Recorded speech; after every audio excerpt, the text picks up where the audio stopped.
Brigadier sir, ഇപ്പോൾ റെജി അവകാശപ്പെടുന്നത് പോലെ ഈ രാജ്യ താൽപ്പര്യം സംരക്ഷിക്കുന്നതിൻ്റെ ഭാഗമായിട്ടും അതുപോലെ നമ്മുടെ അയൽ രാജ്യങ്ങളുമായിട്ടുള്ള സൗഹൃദം അതിൽ വിള്ളലുണ്ടാവാതിരിക്കാനും വേണ്ടി ആ നയതന്ത്ര സമീപനം അത് പൂർണ്ണമായും ആ സമീപനം അത് കൃത്യമായിട്ട് നടപ്പിലാക്കി എന്ന് പറയുന്നത് മുഖവിലക്ക് എടുക്കാൻ ആവുമോ?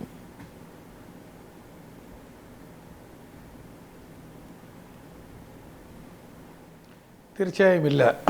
രാജ്യ താൽപ്പര്യങ്ങൾ അതിനേക്കാളും ഉപരിയായിട്ട് വരുന്നത് നമ്മളുടെ ഭരണഘടനയിൽ പറഞ്ഞിട്ടുള്ള ചില കാര്യങ്ങളാണ്. ആർട്ടിക്കിൾ 21 പറഞ്ഞിട്ടുള്ളത് റൈറ്റ് ടു ലൈഫ്, അതായത് എല്ലാ ഇന്ത്യൻ പൗരന്മാർക്കും ജീവിക്കാനുള്ള ഒരു അവകാശമുണ്ട്. ആ അവകാശ ലംഘനമാണ് ഈ ടെററിസ്റ്റ് അറ്റാക്കിൽ കൂടി നടത്തുന്നത്. അത് സുരക്ഷ നൽകേണ്ടത് രാജ്യത്തിൻ്റെ കടമയാണ്. രാജ്യത്തിൻ്റെ ഭരണാധികാരികളുടെ രാജ്യഭരണത്തിൻ്റെ കടമയാണ് എല്ലാ പൗരന്മാർക്കും സുരക്ഷ കൊടുക്കുക എന്നുള്ളത്. അതിലുപരിയായിട്ട് വേറെ ഒന്നുമില്ല. വിദേശ രാജ്യങ്ങൾ നമ്മളുടെ കൂടെ നിൽക്കുന്നുവോ ഇല്ലയോ എന്നുള്ളതിൻ്റെ ഒരു പ്രസക്തിയില്ല. നമ്മളുടെ പൗരന്മാർക്ക് നമ്മൾ സുരക്ഷ നൽകാൻ നമ്മൾ പരാജയപ്പെട്ടാൽ നമ്മൾ വിദേശ രാജ്യങ്ങൾ നമ്മുടെ പുറകിലുണ്ടെന്ന് പറഞ്ഞിട്ട് എന്താണ് കാര്യം? വിദേശ കാര്യങ്ങളുടെ നമ്മളുമായിട്ടുള്ള സഖ്യങ്ങൾ അവരുടെ താല്പര്യങ്ങൾ സംരക്ഷിക്കാനാണ്. നമ്മളുടെ താല്പര്യങ്ങൾ എന്താണെന്നുള്ളത് സംരക്ഷിക്കേണ്ടത് നമ്മളാണ്. നമ്മൾ എന്താണ് അതിന് പ്രതികരിച്ചത്? പ്രതികരിക്കാനായിട്ടുള്ള സമയം നമ്മൾക്കുണ്ടായിരുന്നു. പക്ഷേ ഒരാഴ്ച ഒരു മാസം കഴിഞ്ഞിട്ട് നമുക്ക് പ്രതികരിക്കാമായിരുന്നു. നമ്മൾ ചെയ്തത് നവംബർ 26 ആക്രമണം നടന്നു, 4 ദിവസം നീണ്ടു നിന്നു. നമ്മൾ കുറച്ച് പ്രഖ്യാപനങ്ങൾ നടത്തി. ഡിസംബർ 3 കോണ്ടലിസ റൈസ് വന്നു. അവരുടെ ഒരു പ്രസംഗം നടത്തി. ഇന്ത്യ രോഷം കൊള്ളുന്നു എന്ന് നമ്മളുടെ ഭരണാധികാരികൾ പറഞ്ഞു. രോഷം കൊണ്ടിട്ടൊന്നും കാര്യമൊന്നുമില്ല. 160 പേരാണ്, 160-ൽ പരം ആളുകളാണ് മരിച്ചത്. അത് ഇന്ത്യൻ പൗരന്മാരായിരുന്നു. അവർക്ക് ഇന്ത്യൻ ഭരണഘടന അവകാശം ആർട്ടിക്കിൾ 21 പ്രകാരം റൈറ്റ് ടു ലൈഫ് ഉണ്ട്. അത് സംരക്ഷിക്കേണ്ടത് സർക്കാരിൻ്റെ കടമയാണ്.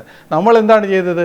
നമ്മൾ ഫെബ്രുവരി, അതായത് അടുത്ത വർഷത്തെ ഇന്ത്യ പാകിസ്ഥാൻ ക്രിക്കറ്റ് മാച്ച് നമ്മളത് ക്യാൻസൽ ചെയ്തു. അതായിരുന്നു നമ്മുടെ ഏക ഒരു റിയാക്ഷൻ. അല്ലാതെ പത്രത്തിൽ എന്തെഴുതുന്നുവോ അല്ലെങ്കിൽ ഏതെങ്കിലും ഒരു വിദേശ നേതാവ് നമ്മൾ സഹതപിക്കുന്നു എന്ന് പറയുന്നതോ അല്ലെങ്കിൽ നമ്മളുടെ ഈ കാര്യത്തിൽ നമ്മളുടെ വിചാരങ്ങളിൽ നമ്മളുടെ വികാരങ്ങളിലെല്ലാം തൽപരരാണെന്ന് പറയുന്നത് കൊണ്ടൊന്നും നടക്കില്ല. ചില കാര്യങ്ങൾ, നമ്മുടെ സുരക്ഷയുടെ കാര്യങ്ങൾ വരുമ്പോൾ നമ്മൾ പ്രതികരിക്കണം. അത് പ്രതികരിക്കേണ്ട ഒരു നിലവാരമുണ്ട്. എപ്പോഴും നമ്മുടെ ആളുകൾ, നമ്മുടെ പൗരന്മാർക്കൊരു ബോധമുണ്ടാകണം. നമ്മുടെ രാഷ്ട്രം നമ്മുടെ സുരക്ഷയ്ക്കായി മുന്നോട്ട് വരും എന്നുള്ള കാര്യം. അതിനുവേണ്ടി NIA രൂപീകരിച്ചത് 2 വർഷം അത് കഴിഞ്ഞിട്ടും 2010 രൂപീകരിച്ചത്. ഉടനെ ഉണ്ടായ തീരുമാനമല്ല. അത് നേരത്തെ തന്നെ എന്ന് പറയുന്ന ഏജൻസി ശ്രീമതി ഇന്ദിരാഗാന്ധിയുടെ സമയത്ത് രൂപീകരിച്ചിരുന്നു. അവർ വിദേശത്തുള്ള കാര്യങ്ങളെല്ലാം, ഇൻ്റലിജൻസ് റിപ്പോർട്ട്സുകളെല്ലാം അവർക്ക് ലഭിച്ചിരുന്നു. നമ്മൾ ചെയ്യേണ്ടിയിരുന്നത് നമ്മൾക്ക് ലഭിക്കുന്ന ഇൻ്റലിജൻസ് ഇൻപുട്ട് നമ്മുടെ കയ്യിലുള്ളത് വെച്ചല്ലേ നമുക്ക് എന്തെങ്കിലും ചെയ്യാൻ പറ്റുള്ളൂ. അല്ലാതെ നമ്മളുടെ കയ്യിലൊരു സാധനമില്ല എന്നുകൊണ്ട് നമ്മൾ പ്രതികരിക്കുന്നില്ല എന്ന് പറയുന്നത് വളരെ തെറ്റായിട്ടുള്ളൊരു സമീപനമാണ്. ഇപ്പോൾ നമ്മളുടെ വ്യക്തിപരമായിട്ട് തന്നെ നമ്മൾ നോക്കുകയാണെങ്കിൽ നമ്മളുടെ കുടുംബത്തെ നമ്മൾ ഒരു സ്ഥലത്ത് പോകുമ്പോൾ ഒരു ആക്രമണം നടക്കുന്നു. നമ്മൾ ഒറ്റൊരാളെ ഉള്ളതെന്ന് പറഞ്ഞ് നമ്മൾ പ്രതികരിക്കാതിരിക്കാറില്ല. നമ്മൾ പ്രതികരിക്കണം. ചില മൂല്യങ്ങൾക്ക് നമ്മൾക്ക് യാതൊരു കോംപ്രമൈസും പാടില്ല. അത് റൈറ്റ് ടു ലൈഫ് എന്നുള്ളത് ആർട്ടിക്കിൾ ഒരു ഫണ്ടമെൻ്റലായിട്ടുള്ള ഒരു റൈറ്റാണ്. ആ റൈറ്റ് കഴിഞ്ഞിട്ടേ ബാക്കിയുള്ള എന്തും വരുന്നുള്ളൂ. വിദേശകാര്യ നയങ്ങളോ നമ്മളുടെ സാമ്പത്തിക താല്പര്യങ്ങളോ എല്ലാം ഇത് കഴിഞ്ഞിട്ടേ എന്നുള്ളത് നമ്മൾ ഉറപ്പാക്കണം. 160 പേരെ പരം ആളുകൾ മരിച്ചു എന്നിട്ട് നമ്മൾ ചെയ്തിട്ടില്ലെങ്കിൽ നമ്മളെ പൗരന്മാർക്ക് എന്താണ് മനസ്സിൽ അബോധാവസ്ഥയിൽ അവർക്ക് ഇത് തന്നെ തോന്നും. നമ്മളുടെ രാഷ്ട്രം, നമ്മൾക്ക് ഇത്ര വലിയ സൈന്യമുണ്ടായിട്ടും നമ്മുടെ ജീവിതം സുരക്ഷ ഉറപ്പിക്കാനോ അല്ലെങ്കിൽ നമ്മുടെ ജീവിതത്തിനൊരു അപകടം വന്നാലോ അതിന് പ്രതികരിക്കാൻ സന്നദ്ധരല്ല എന്നുള്ളതാണോ ഒരു സന്ദേശം നമ്മൾ കൊടുക്കേണ്ടത് ജനതയ്ക്ക് എന്നുള്ളതാണ് എൻ്റെ ഇതിനുള്ള വ്യാഖ്യാനം.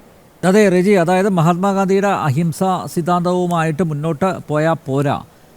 അങ്ങനെ ഒരു നിലപാട്, ഒരു സമീപനമല്ല രാജ്യത്തെ സ്നേഹിക്കുന്നവർ ആ സമയത്ത് ആഗ്രഹിച്ചത്. അതായിരുന്നില്ല അവരുടെ താല്പര്യം. അപ്പോൾ താങ്കൾ നേരത്തെ പറഞ്ഞ രാജ്യ താല്പര്യം അത് നമ്മുടെ അയൽ രാജ്യങ്ങളെ ചേർത്ത് പിടിക്കുക അല്ലെങ്കിൽ അമേരിക്ക പോലുള്ള വമ്പൻ രാജ്യങ്ങളെ ഉൾക്കൊള്ളുക. അവർ പറയുന്നത് അക്ഷരംപതി അനുസരിക്കുക, അതായിരുന്നില്ല അന്ന് ദേശസ്നേഹികൾ ആഗ്രഹിച്ചിരുന്നത്. അന്ന് ശക്തമായ ഒരു തിരിച്ചടി ആഗ്രഹിച്ചിരുന്നു. അന്നത്തെ വിദേശകാര്യ സെക്രട്ടറി മലയാളി കൂടിയായ ശിവശങ്കർ മേനോൻ അദ്ദേഹത്തിൻ്റെ പുസ്തകത്തിൽ അത് കൃത്യമായിട്ട് പറഞ്ഞിട്ടുണ്ട്. വിദേശ മന്ത്രാലയത്തിന് എതിർപ്പുണ്ടായിരുന്നില്ല ഒരു പ്രത്യാക്രമണത്തിൽ. സൈന്യം സുസജ്ജമായിരുന്നു.